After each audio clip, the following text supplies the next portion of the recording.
When we talk about the future of Jamie Dixon, nothing is working against him more than the success that Mark Campbell is having right now.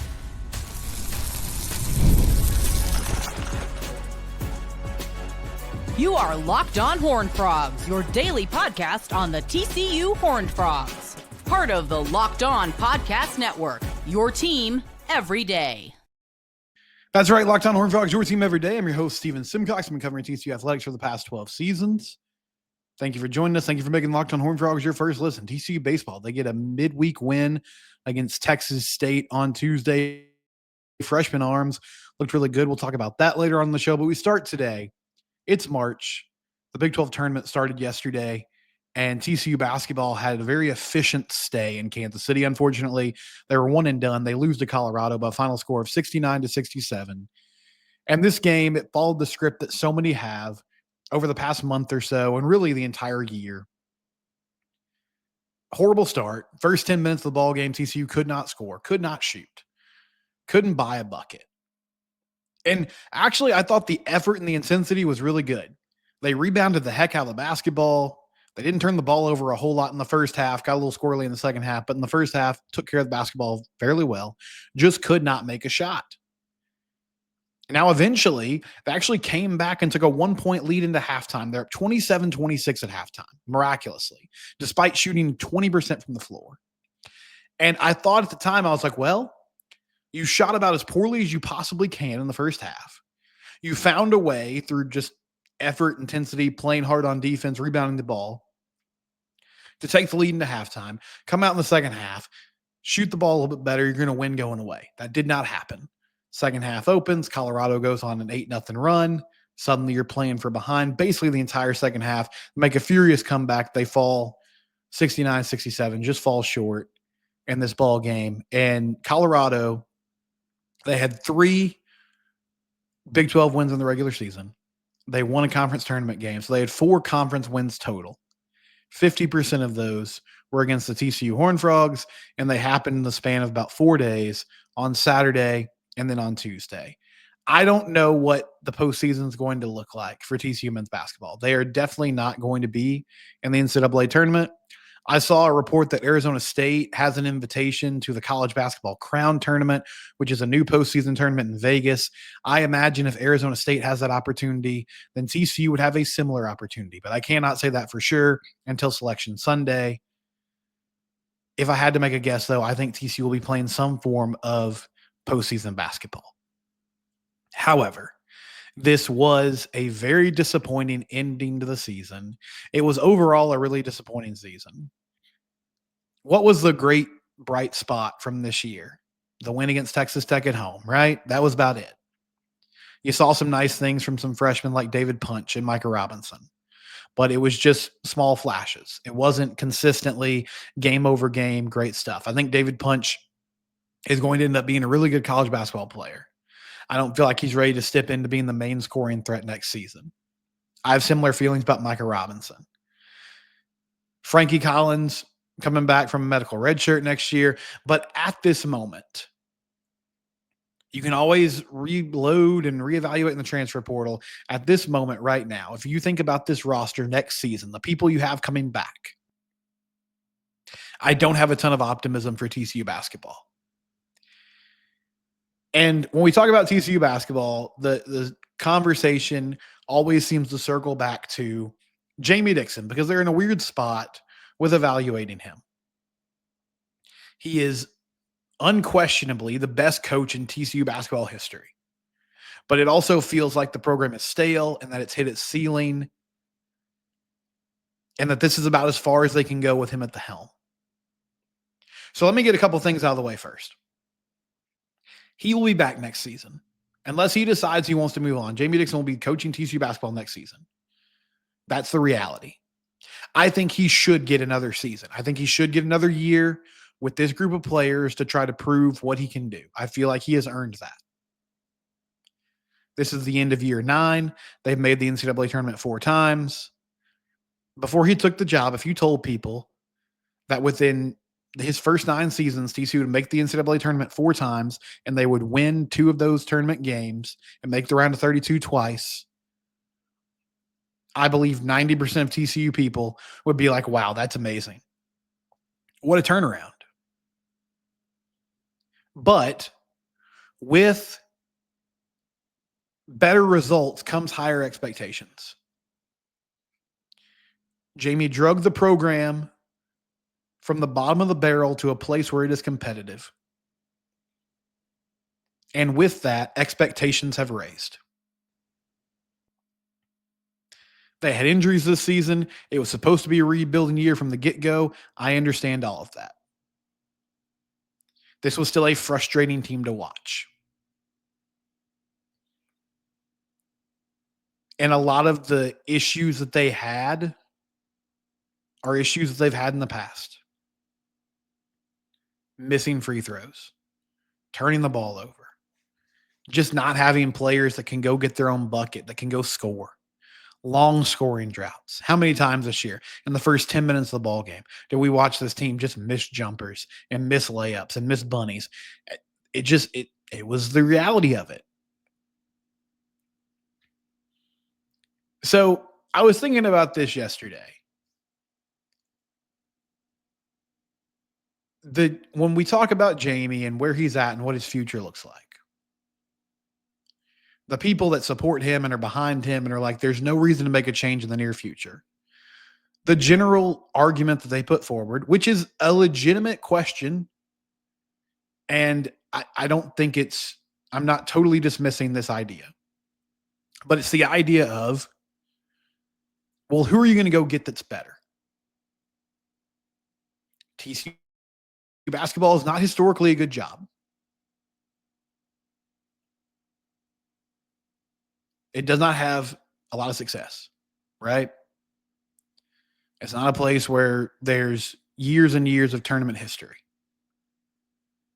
So who's going to take this job and do a great job with it? And I started thinking yesterday, you know what might be working against Jamie Dixon more than anything right now when we have this conversation? Is the success that Mark Campbell is having. Now, understand what I am saying. TCU coaches seem to have great camaraderie. I think within the athletic department, everybody speaks highly of each other. Everyone seems very supportive of one another. Mark Campbell wants Jamie Dixon to succeed.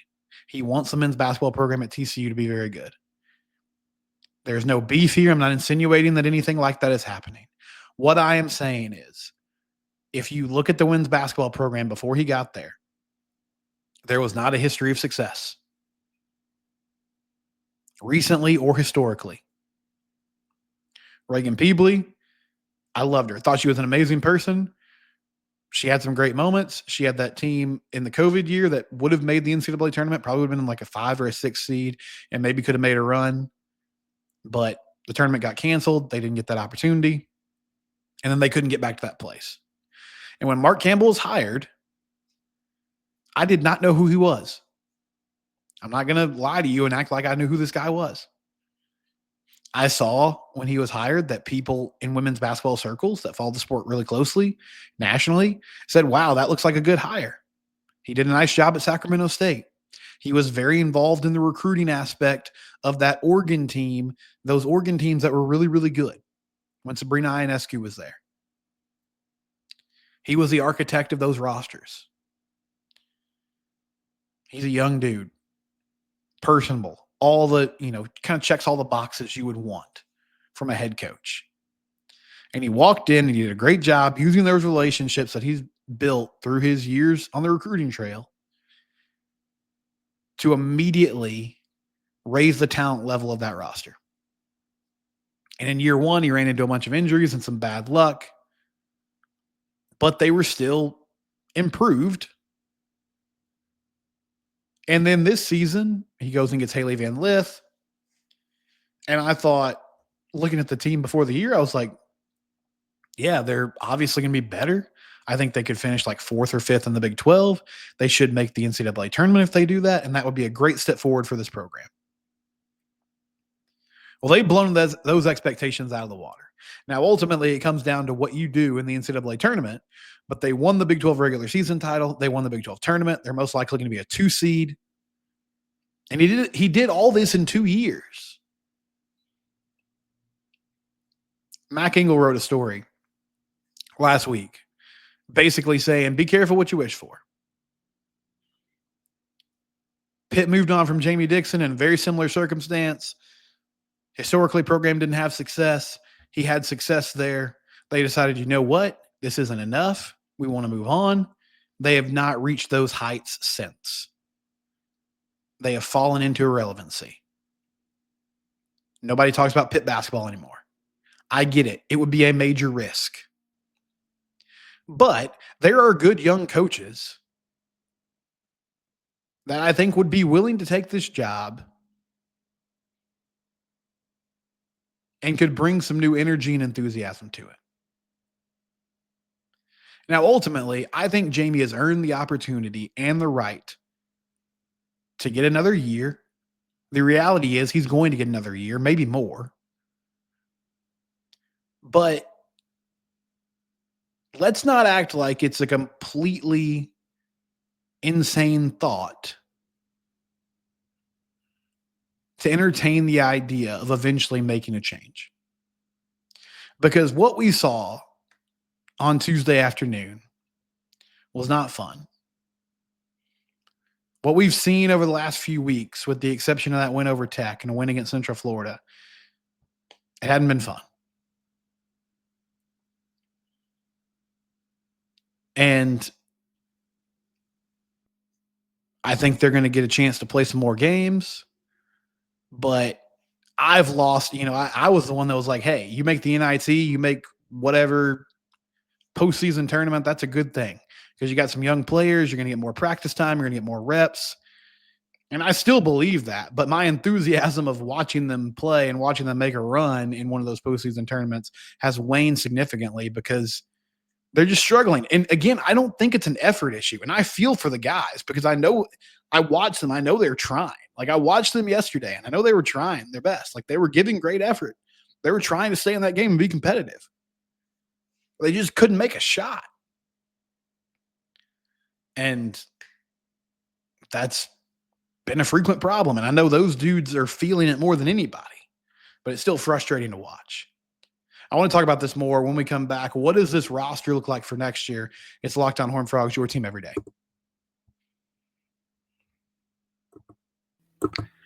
Shout out to our friends at FanDuel, FanDuel.com or the FanDuel app. They pretty much always have this offer going on, but new customers, $150 in bonus bets. If your first $5 bet hits, you can live bet on NBA games. So games in progress, you think you got a hunch on what's going to happen, you can live bet. You can do some same game parlays if you want to get involved on that action. Again, FanDuel.com or the FanDuel app. March Madness, it's coming soon. TCU basketball, well, the women will be there. The men, probably not, but maybe you can make some money at FanDuel.com or using the FanDuel app. Again, $1 $5 bet. That bet hits, $150 in bonus bets. FanDuel, it's where the game starts. Give it a try. Give FanDuel a try today.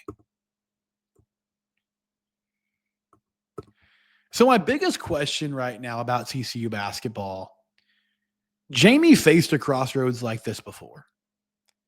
After Mike Miles' freshman season, so Desmond Baines last year, they finished 16-16, 7-11 in conference play. They didn't make the postseason. Then the next year was, well, I guess that's 7-11 in conference play. That was the year the tournament got canceled. So there was no postseason to be played. But even if there was, it didn't feel like they were making it. Then the next season, Mike Miles' freshman year, 12-14, 5-11 in conference play. They finished 8th in the league. Did not make the tournament, did not make the NIT. But the difference after those 2 years, and I was doing the podcast back then. There were only like 2 or 3 people listening, as opposed to now where there's probably 7 or 8. But the few of you that were listening to me back then, you heard me. I was calling for his job after Mike's freshman season because I didn't see where the hope was, what the plan was. But to his credit, they had a lot of guys leave in the portal. They basically overhauled the entire roster. They had a mass exodus. RJ Nembhard went to the NBA. Essentially, everyone else that contributed left. They brought in Manuel Miller, Damian Baugh, Chuck O'Bannon, and they built a team around Mike Miles. And then they went to the tournament 2 years in a row. Well, really 3 years in a row because they went last year. But with that core group of guys, they made the tournament 3 years in a row. They won a couple of those tournament games. And he revitalized the team. He revitalized the program. He got them back where they needed to be. But I said this on social media yesterday. At the end of that season, things looked bleak. But you had the hope of, hey, we got a dude in Mike Miles who can control the game, who can go get his own bucket. And so if we build a roster around him, which is what they did, then we can have success. My big question right now is I don't see anybody as the roster is currently constructed that can take on that kind of role. I like David Punch. I think you need to work really hard to keep him. I know he's working on his jump shot. He's trying to do a lot of different things to get better. I don't see him being the main scoring threat next year. Micah Robinson, similar story. Does some good things. Jace Posey does some really good things, but I don't see either of those guys, unless they take a huge leap next year,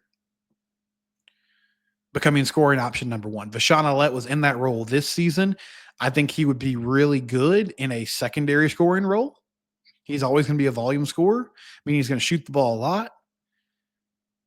If you could take some pressure off him and not have him handle the rock so much, like that would be a good thing for him and for the team. You'll get Frankie Collins back next year, who is a good, solid point guard and was your best player for the first month of the season. But that group in itself doesn't scream to me like huge improvements. Which means either you're going to the transfer portal, or someone pointed out yesterday, I guess I can pull it up since I'm right here, and I can give credit to the person that threw out the idea. But I just mentioned this. I don't have a lot of hope right now because I don't see what the future looks like. And Dalton said Caden Edwards will be that guy. So true freshman Caden Edwards, who is the highest rated recruit in TCU basketball history. 3-star prospect according to 247 Sports, 6'2", 165 pounds, Duncanville guard, lefty, can score from anywhere on the floor, from beyond the arc, can get to the rim, can do a lot of different things. And I would love to see that. And that's not unheard of. I mean, we see freshman phenoms in college basketball all the time. I hope he ends up being that dude, but I can't say that for sure. This is not like Cooper Flagg or VJ Edgecombe. But Caden Edwards had an outstanding high school career. And if he comes in and runs the show next year, that'd be great. They got a couple dudes like Ashton Simmons and RJ Jones. I don't really know. Those would be guys that I hope they stick around. I'm not sure if they evaluate in the offseason and say, you know what, I'm going to hit the portal because you got a freshman guard coming in who can really go. Frankie Collins, if he comes back, feels like there might be a log jam there. But you have a couple of dudes in that spot that redshirted this year and have been known to be, Ashton Simmons was a really good high school player. RJ Jones was a great high school player. Went to Kansas State, didn't play a whole lot. Is trying to get a fresh start here. But that's a lot of ifs, right? We're kind of banking on potential. So unless one of those guys that I mentioned can step up and be the dude, and then you put a good roster around them, then it could be tough sledding next year too. And at that point, I think you have some real questions to answer on what it means for TCU moving forward. And again, if and when you decided to make a move at the head coaching spot, yeah, that would be a huge risk. But unless something changes over the next couple of seasons, it feels like you know what you're getting here. And while a decade ago, that would be amazing and a huge improvement for TCU basketball, the times are changing, right? I would love to see Caden Edwards come in and be the guy. And if he is, then yeah, you keep riding this wave, and you just stick with it because honestly, Jamie faced a crossroads like this before, and he did a really good job with it. He found a way to bounce back and get to a place where TCU could thrive again.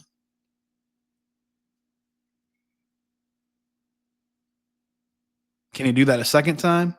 Well, it remains to be seen. And when you look at what the women's team did in such a short amount of time, you can see it is possible for a new voice to come in and make things happen. So it's a risk, but it's not waving the white flag and saying that you're done. When we come back, TCU baseball had a nice midweek win against Texas State. Conference play starts this weekend. It's Locked On Horned Frogs, your team every day.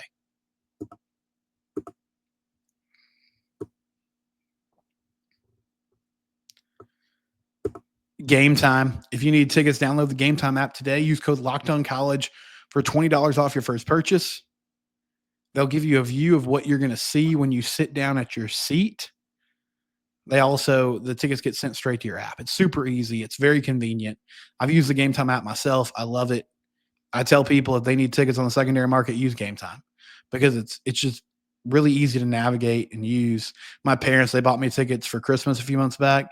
They used another ticketing app. It didn't work. They got money basically stole from them. Thankfully, it got refunded, but it was a mess. They didn't get the tickets they asked for. So I said, hey, listen, let me take care of it. Let me go to the Game Time app and I'll take care of it. And I did. I got those tickets in 10 minutes. Game Time app, download it today. Use the code LOCKEDONCollege for $20 off your first order. Game Time, terms and conditions do apply. So TCU baseball faced a really good program on Tuesday night in Texas State in San Marcos. Steven Trout, former TCU baseball player, has done an outstanding job there. And they came up with a win. It was a good baseball game. I mean, really well played all around. They win 5-3. From a pitching perspective, Luis Rodriguez started the game, but it was really pitcher by committee. Lou went 2 innings, and then he turned it over to Zach James, Caden Smith, Cole Klecker, Nate Stern, Noah Franco, and Cohen Fesser. Cohen Fesser got the save. The two guys that really impressed me on the mound yesterday, Nate Stern came in and was just throwing heat.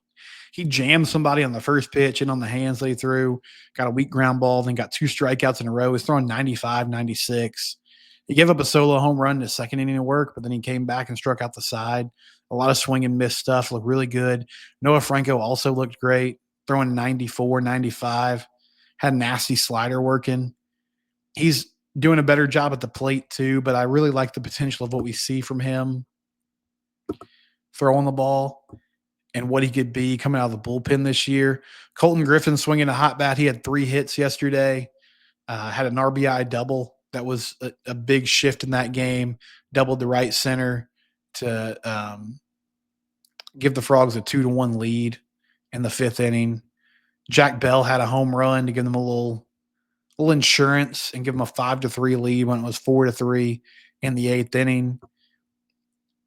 So a nice bounce back. After that, they lost 2 out of 3 to Southern Miss, and that was a rough weekend.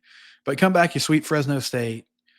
You take this midweek game against Texas State. Now you get Arizona State at home. And if you're going to be a real deal program this year, like Arizona State's a good team, but this is a team that you should take care of business against at home. I'm glad that Cole Klecker's healthy, and I like the idea of him coming out of the bullpen. I'm not sure if Kirk is just kind of warming him up and trying to get him stretched out over time, or if this is really where they think he'll be valuable throughout the rest of the season. But the thing with Cole, he gave up so many home runs last year. It felt like, once you got 1 or 2 times through the lineup, teams were really squaring up the ball on him. But if he can use, that strike throwing ability in short stints to be effective, that could be a really good thing for this TCU team situationally. A nice win, though, on the road. Texas State's a good team. That's a good RPI builder in the midweek. So good for TCU doing that. And hopefully they can keep it going this weekend against Arizona State. We'll talk about that later on. It's Locked On Horned Frogs, your team every day.